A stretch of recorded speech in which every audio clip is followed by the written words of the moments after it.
Baik, bismillahirrahmanirrahim. Assalamualaikum warahmatullahi wabarakatuh. Jumpa lagi dengan saya di Abil Maywa Channel. Jadi teman-teman, channel ini adalah merupakan channel pendidikan tempat kita berbagi tentang aplikasi pendidikan, Microsoft Office, serta tips dan triks komputer.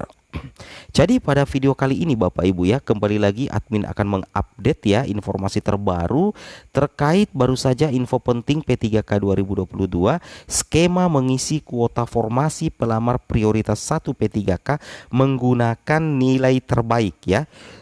Menggunakan nilai terbaik tahap 1 dan 2 P3K 2021. Kita tidak bisa pungkiri Bapak Ibu ya, bahwasanya ada kondisi tertentu nantinya pelamar prioritas 1 itu akan diperhitungkan nilai terbaiknya. Baik nilai terbaik yang ada di tahap pertama dan tahap kedua P3K 2021 untuk mengisi kuota formasi pada seleksi P3K 2022. Oke, sebelum kita lanjut, bagi rekan-rekan guru yang baru menemukan channel ini, silahkan tekan tombol subscribe dan aktifkan lonceng notifikasinya agar setiap hari Bapak Ibu bisa mendapatkan informasi terbaru dari kami. Baik, kita langsung saja Bapak Ibu ya, to the point saja ke informasinya. Nah, di sini kita tetap berdasarkan di peraturan resmi Kemenpan RB Bapak Ibu ya, Permenpan RB nomor 20 tahun 2022 tentang pengadaan pegawai pemerintah dengan perjanjian kerja untuk jabatan fungsional guru pada instansi daerah tahun 2022. Kenapa kita berdasarkan di sini? Karena semua apa yang kita kontenkan itu harus selalu berdasarkan di Permenpan RB nomor 20 tahun 2022. Baik, kita coba cek Bapak Ibu ya. Skemanya seperti apa? Tentunya kita lihat dulu di pasal 32 Bapak Ibu ya. Nah, di pasal 32 ini dikatakan bahwa seleksi kompetensi bagi pelamar prioritas 1 itu menggunakan hasil seleksi tahun 2021. Baik itu tahap pertama, tentunya tahap yang kedua Bapak Ibu ya. Karena di sini di ayat kedua dikatakan seleksi kompetensi sebagaimana dimaksud pada ayat 1 terdiri atas seleksi kompetensi 1 dan seleksi kompetensi kedua.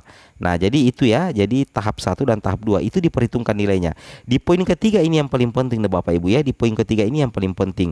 Dalam hal pelamar sebagaimana dimaksud pada ayat pertama mengikuti seleksi kompetensi 1 dan seleksi kompetensi 2, hasil seleksi yang digunakan mengikuti ketentuan sebagai berikut. Seperti ini Bapak Ibu ya ketentuannya. Nah, apabila pelamar memilih jabatan yang sama, jadi misalkan Bapak Ibu memilih di jenjang SD di tahap 1, di jenjang SD juga di tahap kedua, maka dinyatakan lulus dengan menggunakan nilai akhir paling tinggi. Nah, maksudnya nilai akhir paling tinggi adalah nilai yang mana paling tinggi, nilai kompetensi 1 dengan nilai kompetensi 2. Dengan catatan Bapak Ibu memilih jabatan yang sama. Seperti itu Bapak Ibu ya. Itu yang harus Bapak Ibu pahami.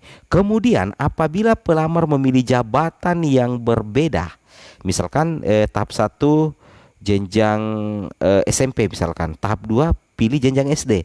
Nah, maka secara otomatis itu yang akan diperhitungkan nilainya dulu adalah nilai kompetensi tahap kedua. Seperti itu Bapak Ibu ya. Alasannya karena memilih jabatan yang berbeda. Seperti itu. Oke, kita coba lanjut lagi Bapak Ibu ya. Nah, di sini Bapak Ibu bisa perhatikan ya, bisa memperhatikan secara seksama terkait mekanisme Bapak Ibu ya, mekanisme penempatan guru lulus passing grade tahun 2021. Nah, di sini dikatakan bahwa 193.000 guru yang telah memenuhi nilai ambang batas pada seleksi P3K guru tahun 2021 ditempatkan di satuan pendidikan berdasarkan kebutuhan dan kuota yang tersedia di daerah tanpa mengikuti ujian kembali. Jadi bagi rekan-rekan guru yang sudah lolos passing grade itu sudah dipastikan tidak dites lagi Bapak Ibu ya, atau tidak mengikuti ujian kembali. Nah, kemudian di poin kedua, individu ditempatkan di tempat tugas masing-masing sepanjang kebutuhan tersedia. Apabila tidak terdapat kebutuhan di tempat tugasnya, maka akan ditempatkan pada satuan pendidikan yang membutuhkan ya. Jadi ketika Bapak Ibu di sekolah induknya itu tidak ada formasi, nantinya Bapak Ibu itu akan ditempatkan ya pada satuan pendidikan yang membutuhkan. Seperti itu ya. Ini jawaban ya bagi rekan-rekan guru sekalian.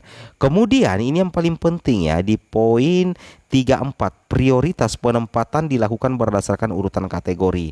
Itu mulai THK 2, honorer negeri, lulusan PPG dan honorer swasta. Kemudian di poin keempat itu bahwa pada masing-masing kategori itu ada urutan lagi Bapak Ibu ya, ada pengurutan berdasarkan nilai yang diperoleh pada hasil seleksi tahun 2021, yang mana nilai itu berdasarkan Permenpan RB nomor 28 tahun 2021. Nilai-nilai mana saja yang dinilai? Yang pertama adalah nilai kompetensi teknis, manajerial sosiokultural, wawancara, dan usia. Nah, kita belum mengetahui secara pasti apakah kira-kira perhitungan nilainya itu dihitung satu-satu atau nilai akhirnya. Namun kami simpulkan saja yang jelasnya nilai terbaik itulah yang nantinya mengisi formasi pada kategori tertentu Bapak Ibu ya, seperti itu. Nah, kemudian Bapak Ibu bisa perhatikan di sini lagi. Nah, Bapak Ibu bisa perhatikan lagi di sini. Oke, kita lanjut Bapak Ibu ya. Nah, di sini. Nah, maksudnya di sini Bapak Ibu ya, maksudnya di sini. Nah, maksudnya di sini seperti ini. Nah, di sini sangat jelas Bapak Ibu ya, sangat jelas. Nah, ini penggunaan nilainya berdasarkan kategori pelamar ya.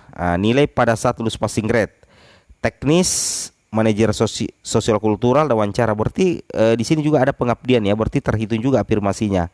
Nantinya di sini yang dilihat itu adalah pasti nilai akhir dari akumulasi antara nilai teknis, manajerial, sosiokultural. Seperti itu ya. Karena yang dilihat itu adalah nilai terbaik ya. Ini asumsi pribadi admin ya, bahwa yang dilihat adalah akumulasi nilai secara keseluruhan. Tetapi kalau berdasarkan nilai memang aturan resmi Bapak Ibu ya, seperti itu. Memang aturan resmi. Oke, kita coba lanjut lagi di sini Bapak Ibu ya. Nah, di sini Bapak Ibu bisa perhatikan skemanya yang kami coba buat di sini. Oke, di sini ada dua sekolah ya, sekolah A dengan sekolah B. Sekolah A ini kuota formasinya 2, masih kekurangan 1 ASN. Jadi kuota formasi 2, ternyata masih kekurangan 1 ASN Bapak Ibu ya. Jadi masih kekurangan 1 ASN. Kemudian di sini Pak Budi ya, Pak Budi ini guru honorer negeri tahap 1, guru honorer negeri.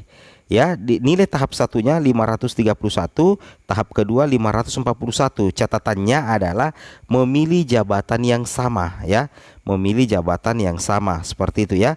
Kemudian Pak Rahul ini guru honorer negeri tahap 1.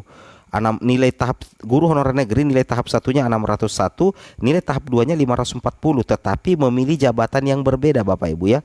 Kemudian Kajol adalah guru THK 2, guru THK 2 tahap 1 nilainya 530, tahap 2 nilainya 539. Nah, kalau berdasarkan urutan kategori berdasarkan Permenpan RB yang tadi, maka secara otomatis Kajol ini langsung mengisi 1 slot formasi karena dia adalah THK 2. Meskipun nilainya yang paling rendah di antara ketiga guru induk ini, tetapi dia menang di kategori karena dia adalah THK 2. Maka dia langsung mengisi 1 slot formasi di sini. Jadi Kajol ini aman, dia sudah mengisi 1 slot formasi.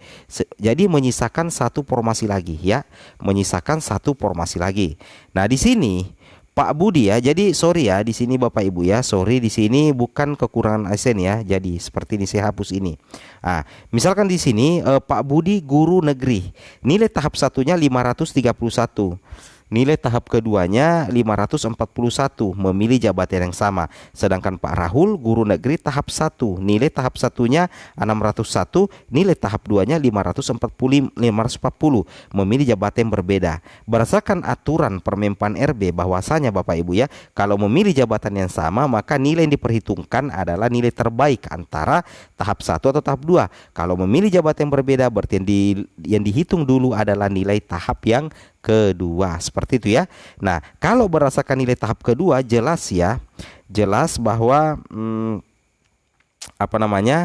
Pak Rahul jika berdasarkan nilai tahap pertama, Pak Rahul ini unggul Bapak Ibu ya, unggul dari Pak Budi. Nilai tahap 1 dari Pak Rahul ini kalau diakumulasi itu 601. Sedangkan Pak Budi ini nilainya 531. Seperti itu ya.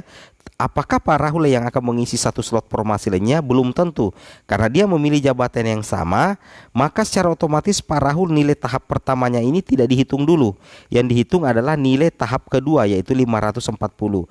Nah, sedangkan Pak Budi karena memilih jabatan yang sama, salah satu dari nilai terbaik tahap 1 dan tahap 2 itu yang diambil. Dan nilai tertingginya ada di tahap kedua 541. Berarti nilai Pak Rahul di tahap kedua 540, nilai Pak Budi di tahap kedua itu 541. Berarti nilai Pak Budi lah yang paling tinggi Bapak Ibu ya. Nilai Pak Budi yang paling tinggi dan berhak untuk mengisi satu slot formasi di sini. Nah, jadi setelah itu bagaimana nasib dari Pak Rahul ya? Nah, Pak Rahul kan ini tidak mengisi formasi. Nantinya di sini ada sekolah B Bapak Ibu ya. Ada kuota formasinya 1 dan ada guru induknya 1. Tetapi guru induknya itu tidak PG Bapak Ibu ya. Sorry, di sini memang masih kekurangan ASN ya. Masih kekurangan ASN 1. Pak Rajo ini guru negeri tidak PG. Nah, di sini Pak Rahul ini kan lolos PG. Berarti dia bisa sebenarnya mengisi kuota formasi yang ada di sekolah B. Tetapi ada aturan bahwa tidak bisa menggeser guru induk. Jadi formasi ini akan dipindahkan ke sekolah A. Karena di sekolah A memang masih kekurangan satu formasi. Seperti itu ya. Jadi secara otomatis Pak Budi, Pak Rahul dan Kajol akhirnya mengisi 2 slot formasi tambah 1 slot formasi dari sekolah lain. Nah, seperti itu ya ilustrasi penggunaan nilai terbaik skema pemenuhan kebutuhan pada kondisi tertentu menggunakan nilai terbaik. Pertanyaannya, apakah nanti penggunaan nilai itu apakah langsung diakumulasi, dijumlahkan antara nilai murni, afirmasi, teknis, manajerial, sosiokultural, dan wawancara, atau ada pengkategorian tiap nilai? Apakah nilai tes teknis yang dilihat dulu atau sosiokulturalnya atau bagaimana, atau dijumlahkan secara keseluruhan? Admin belum bisa menjawab. Sekali lagi ya, admin belum bisa menjawab. Admin cuman memberikan ilustrasi bahwasanya seperti inilah nantinya teknik penggunaan nilai apabila memilih jabatan yang sama atau memilih jabatan yang berbeda, atau lolos passing grade tetapi kuota habis. Nah, bisa memindahkan dari sekolah lain. Kalau mengenai penggunaan nilai perbagian, misalkan teknis dihitung perhitungannya bagaimana, sosiokultural perhitungnya bagaimana, admin belum bisa menjawab. Yang admin bisa jawab adalah penggunaan nilai. Makanya admin cuma menggunakan contoh, menggunakan akumulasi nilai terakhir. Seperti itu Bapak Ibu ya. Oke, mungkin cukup sampai di sini informasinya. Assalamualaikum warahmatullahi wabarakatuh.